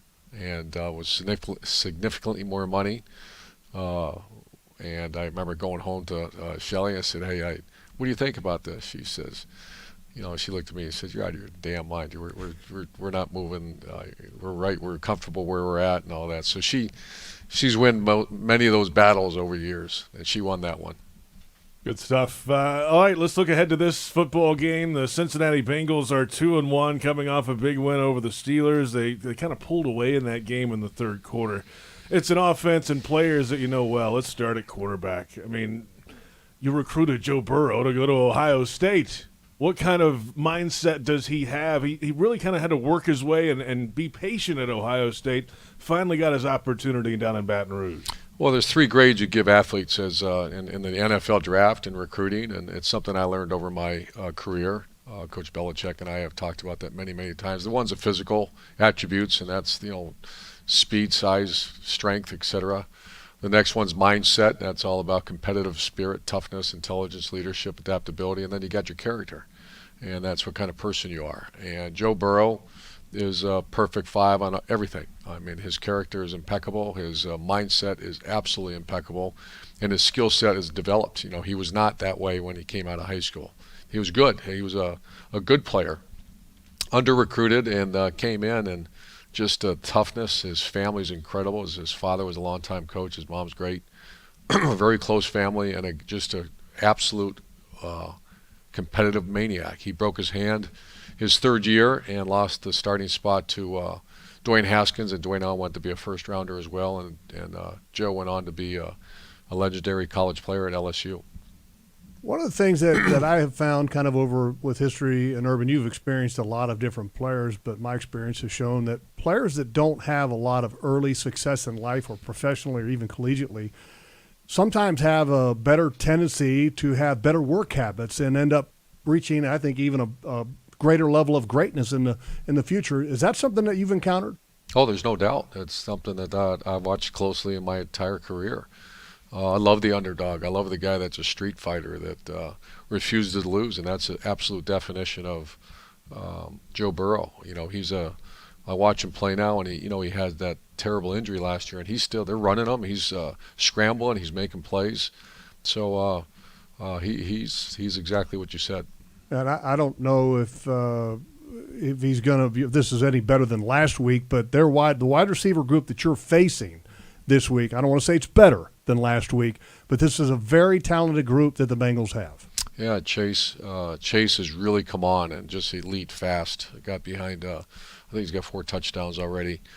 You got Boyd, who's a very dangerous guy, that's kind of his go-to guy, and then you got T. Higgins, who missed last week, and so we're going to find out. He's got a shoulder, I'm going to understand. But those three are really, really talented, and Joe Mixon's a really talented back. I was going to say, Mixon is second in the league in rush attempts and yardage through 3 weeks. But the Jaguars' defense has stood up pretty well against the run. I think that'll be a pretty good matchup. What is it about Mixon's running ability that you're most concerned about? Yeah, he's not a one-man tackle. You got to get 4 sets of hands on him to get him down. He's fast, he's elusive, he's got a great jump cut and gets vertical quickly on the zone, and stretch is their number one run, and he runs that very well. What do you see as being the strongest point that the Cincinnati Bengals defense has? I think every week you always have a different challenge. What's the greatest challenge that the Bengals present? Well, it's interesting. This is my first year, obviously, and I just learn and listen to our coaches and our GM how they built that defense. They built it from the defensive line out, and they've done very well. They inside guys are big, 330 pounds, and then Sam Hubbard, and then number 91, the other guy they got from, I'm sorry, I forget his name, from New Orleans. Very good pass rushers on the edge. They just, they're building a team, and that's what we're trying to do as well. But they got a very good defensive front. That's where it starts. That's Trey Hendrickson is the one you're referring to. All right, Urban, we're going to have some time, or at least I'm going to have some time in Cincinnati. You got a good restaurant recommendation? Oh, you kidding me? Yeah, the Boathouse. The Boathouse or the Precinct? Which one? Oh, that's one's high-end. Knowing you, Jeff, I don't know you that well. And then if you want the best burger in Cincinnati, it's Zips.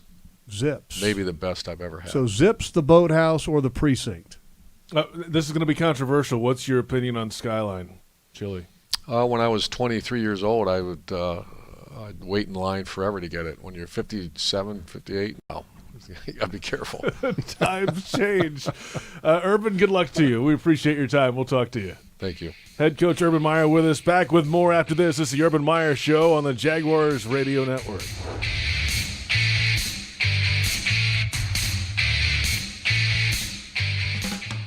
This is Chantel Chark, wife of DJ Chark. Enter for your chance to win a once-in-a-lifetime experience with the Jaguars. Imagine being selected as a Jaguar for the day with prizes including a behind-the-scenes tour of the stadium, a personalized Jaguars jersey, club-level tickets to a Jaguars home game, and more.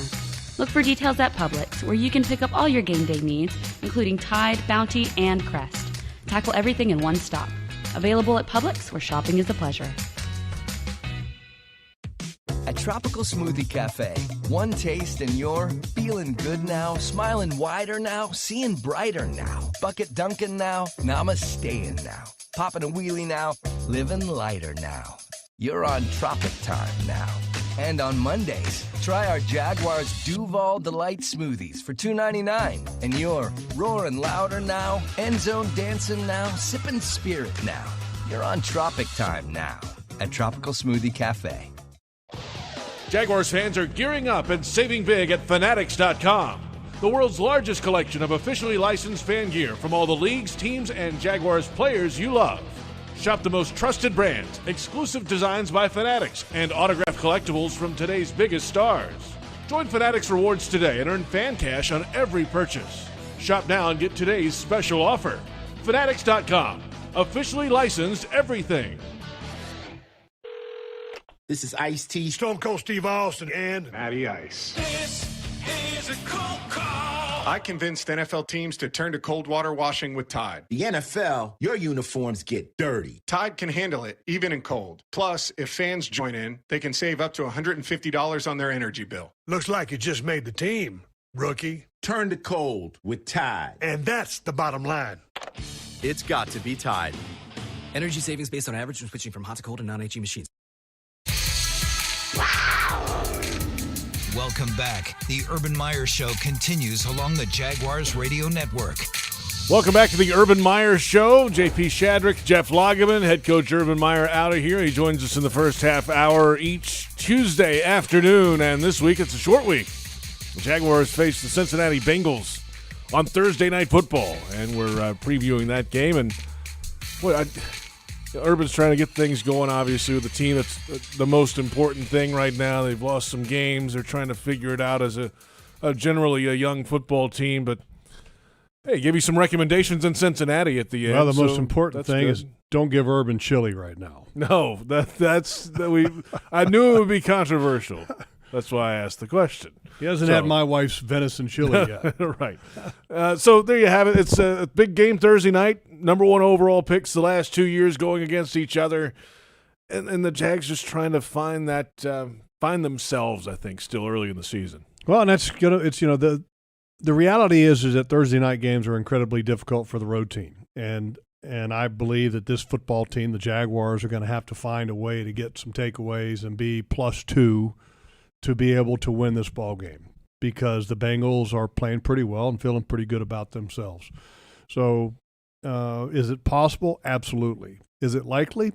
Well, we got to wait and see, because you know what?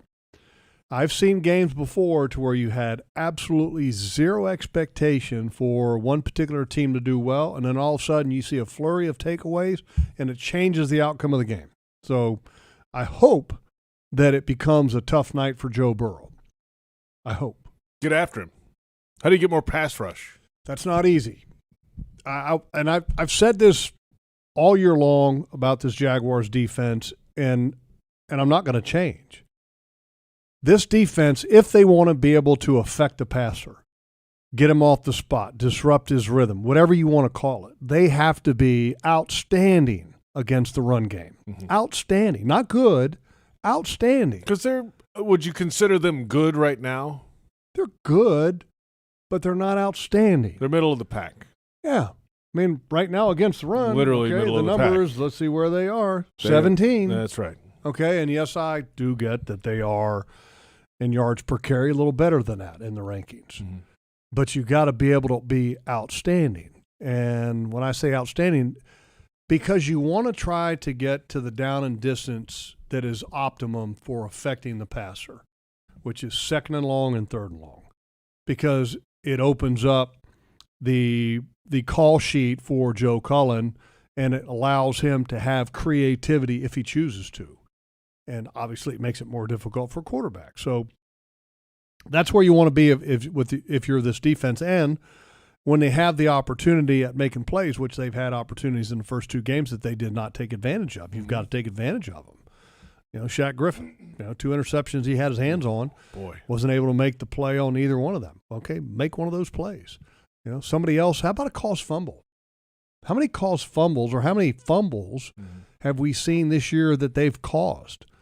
Have they caused one yet? I don't think so. I'm not talking about recovered fumbles, right, because we know that they have not. Right. They have not had a forced recovered fumble yet on the season. That we know. But do you recall? I mean, you see sometimes where a guy's like at the end of the pile and the play's almost over and the guys are ripping at the ball. No, you're right. They have literally not had a forced fumble on defense this year. Yeah. Nope. I mean, or special teams. None. That's got to change. And, special teams is doing a pretty good job with the exception of the field goal kicker, which I think that's going to be an interesting watch because, listening to Urban talk just a minute ago, and then we just saw a press release in the commercial break. Yeah, the report just came out for today. Well, what's the story? So the injury report came out. Josh Lambo has been added to the report, not injury-related. Personal is what's listed under injury, air quotes. Mm-hmm. Today did not practice. I said this to you, JP. What was it, before we came on the air? Yes. I said, if I'm trying to figure out what to do with a kicker in this situation with Josh Lambo having missed all 3 of his field goal tries and he's like 5 of 7 on his PATs, and obviously the last 2 PATs are crushing, and you've signed a kicker to the practice squad, I'd give him the week off. I would tell Josh, look, we're going to give you the week off.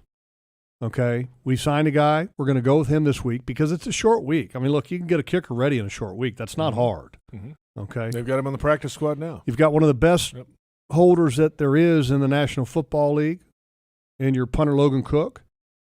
And I would literally tell Josh, look, we're going to go with the other guy this week, and then next week we're going to see. Give you some time to mentally to take a break, whatever you need.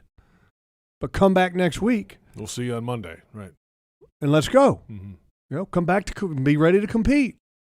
Because that's the great thing, I think, about this COVID-era roster situation. It gives you the ability to carry a kicker on the practice squad, and you can use 2 opportunities to elevate him off of the practice squad and to see where he's at. And by the way, he's been perfect in his very light career, light NFL career. That's right. Yep. And then see if Josh Lambo can get it straight. If he can't get it straight, it's a bottom line business, as Urban said. That's the way it is. Plenty ahead. We'll come back with the Jaguars offense trying to maintain some consistency. They ran the ball a bit better last week. Can they do it again against this Bengals defense? Gonna need it. We'll find out when we come back. And this is the Urban Meyer Show on Jaguars Radio.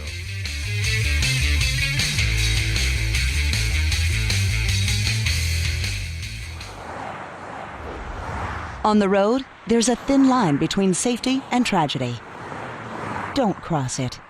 Give law enforcement, first responders, and service professionals the space to safely do their jobs. When you see flashing lights, move over a lane or slow down 20 miles per hour below the posted speed limit. See lights? Move over, Florida. Brought to you by the Florida Department of Highway Safety and Motor Vehicles and the Florida Highway Patrol. Fans like you have been told that going all out is going too far. But fans like you know better. You're the kind of fan who loves the team as much as your pet, who paints yourself for game days and dyes your pet's fur to match. You are a rare breed. You are a pet fanatic, equal parts pet obsessed and diehard sports fan. At Pet Paradise, they're crazy about pets too. The official pet care provider of the Jacksonville Jaguars. Pet Paradise. It's a new day in pet care. Hard Rock Sportsbook is coming to Florida. Join the Seminole Tribe of Florida and Hard Rock for safe, trusted, and completely legal sports betting. Go to hardrocksportsbook.com to get all the latest details leading up to launch. Play remotely from anywhere in Florida, including on your phone or computer or in person at Seminole Casinos. Want great promotions like free bets, odds boosts, and bonuses? Hard Rock Sportsbook will have all your favorite bets and promotions. Hard Rock Sportsbook, the best place to be a Jaguars fan. Coming soon. Must be at least 21 and physically present in Florida to wager. Concerned about gambling? Please call 1-800-522-4700. This is Ice-T, Stone Cold Steve Austin, and Matty Ice. This is a cold call. I convinced NFL teams to turn to cold water washing with Tide. The NFL, your uniforms get dirty. Tide can handle it, even in cold. Plus, if fans join in, they can save up to $150 on their energy bill. Looks like you just made the team, rookie. Turn to cold with Tide. And that's the bottom line. It's got to be Tide. Energy savings based on average when switching from hot to cold and non-HE machines.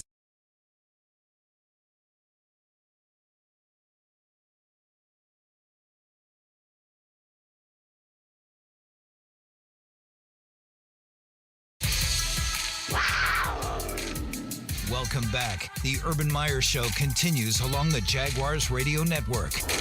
Welcome back to the Urban Meyer Show. JP Shadrick, Jeff Lageman, head coach Urban Meyer joining us for the first half hour of the program, 5 o'clock every Tuesday on the Jaguars Radio Network. Daly's play schedule is heating up as we turn the calendar to October soon. AJR, October 1st. Brothers Osborne, October 2nd. Suicide Boys, October 3rd. Tickets at dailysplace.com. And then October 5th, the Furyk Foundation concert featuring Darius Rucker, FurykandFriends.com. for all the details there. And and this is just the beginning of October. Just wait until the week or two after that, Logs. This is, all these bands have been off for COVID, and now they're all trying to get back on tour again. So, I think by the end of the year, there'll be more shows this calendar year than there were the calendar year full before COVID, 2019. I'm looking at that October 5th. That's Jim Furyk. Yes. Furyk Foundation concert with Darius Rucker. Mm-hmm. That's a great foundation. And first of all, Jim Furyk, great guy, and him and his wife do great things for our community. Just a little shout out to him and his wife because they're awesome. They've got the tournament coming up, the golf tournament. So that'll be fun. And, I won't be there for that. My golf skills. You're such a big golfer, Logs. I know you. I don't.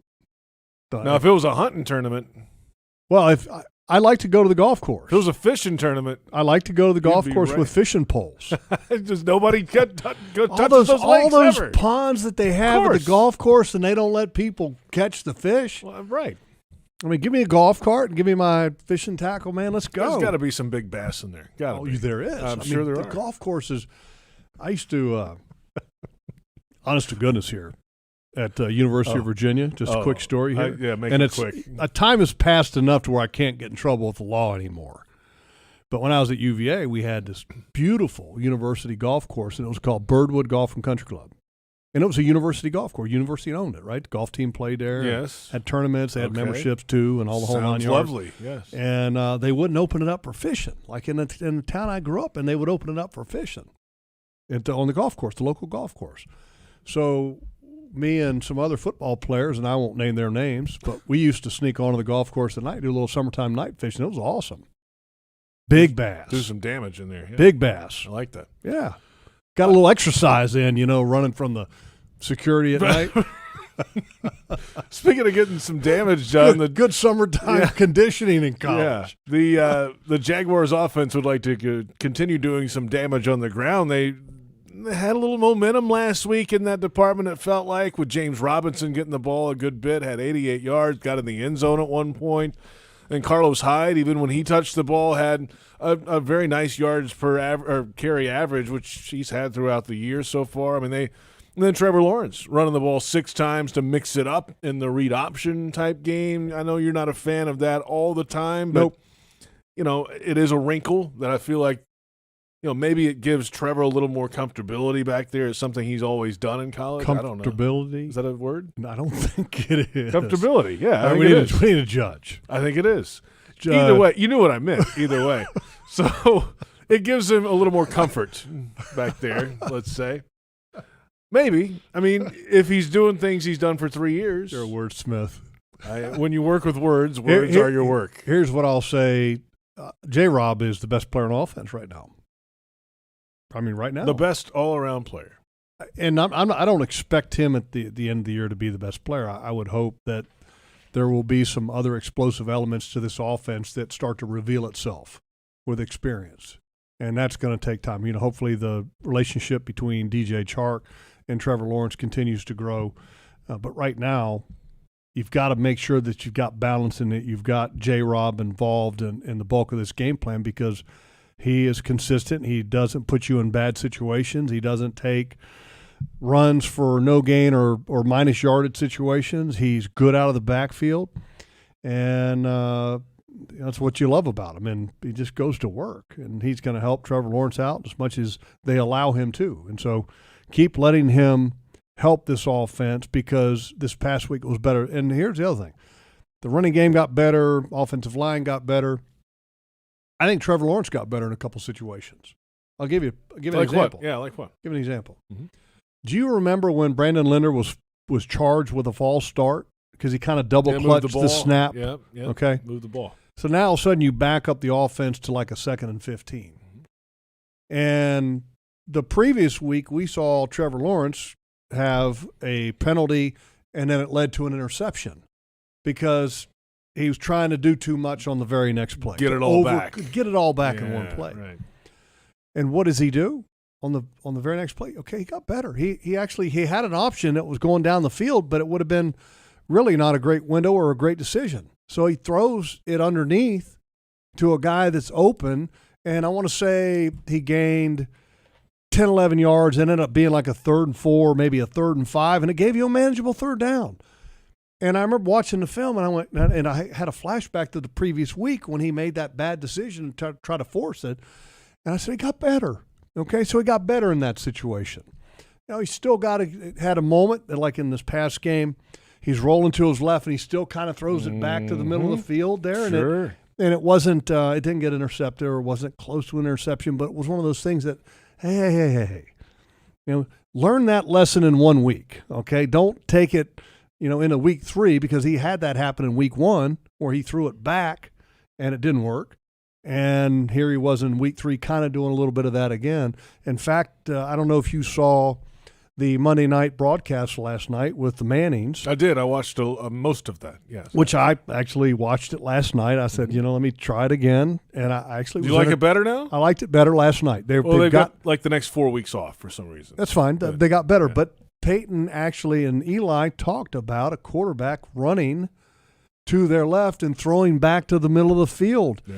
And that's what Trevor did. Week 1, it resulted in interception, and he still tried to do it again this past game. So there are things that he will learn from and that he'll get after one occasion, but then there are other things that you think you can maybe still do it, and then you got to get that lesson one more time to maybe have it reinforced.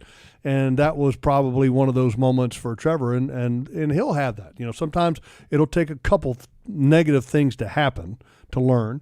In some cases, it might just take one instance of something negative happening for him to learn to never do it again. Let's come back. Plenty more ahead in the final 15 minutes or so of the Urban Meyer Show on the Jaguars Radio Network.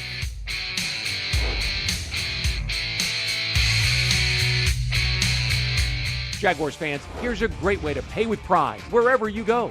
Exclusively from TIAA Bank, the Jacksonville Jaguars Visa debit card comes with a fierce look and fantastic features, along with the convenience to make purchases online or at millions of locations worldwide. And it's yours, free, when you open a Yield Pledge checking account. Order yours today. Visit TIAABank.com/JagsCard. TIAA Bank is a division of TIAA, FSB, member FDIC, and the official bank of the Jacksonville Jaguars. It's been around longer than your quarterback.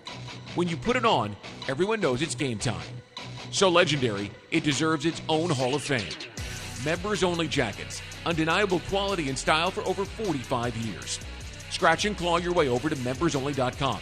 Get ready for football season with a jacket that can only be summed up in one word: iconic. Use discount code Jaguars at checkout for 35% off on all iconic racer jackets. Members only. When you put it on, something happens. This is Chantel Chark, wife of DJ Chark. Enter for your chance to win a once-in-a-lifetime experience with the Jaguars. Imagine being selected as a Jaguar for the day with prizes including a behind-the-scenes tour of the stadium, a personalized Jaguars jersey, club-level tickets to a Jaguars home game, and more. Look for details at Publix, where you can pick up all your game day needs, including Tide, Bounty, and Crest. Tackle everything in one stop. Available at Publix, where shopping is a pleasure. Pinpoint, the official signage partner of the Jacksonville Jaguars, helps business decision makers like you maximize the impact of their brand. Your company's identification, advertising, and even the words you use make an impression on your clients. With Pinpoint as your coach, you can make sure it's a good impression. Pinpoint provides the creative design and production services for anything you need to enhance your brand, from custom signage to complete marketing solutions. Step up your game with Pinpoint and create the ultimate brand experience for your clients. Visit experiencepinpoint.com. In America, the future belongs to everyone. So we built the trucks of the future for everyone. Ford F-Series, America's best-selling trucks for 44 years straight. Built for performance and capability on and off-road. Because the trucks of the future aren't built for a few. They're built for America. Ford F-Series. Drive one today. Based on 1977 to 2020 calendar year total sales. We paid how much for those lessons? Shh, she's doing great. Oh yeah, totally.